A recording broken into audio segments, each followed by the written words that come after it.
أعوذ بالله من الشيطان الرجيم. بسم الله الرحمن الرحيم.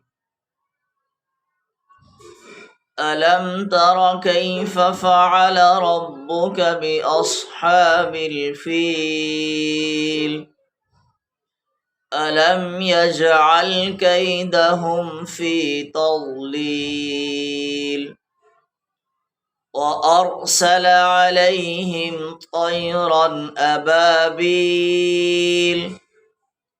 ترميهم بحجارة من سجيل فجعلهم كعصف مأكول.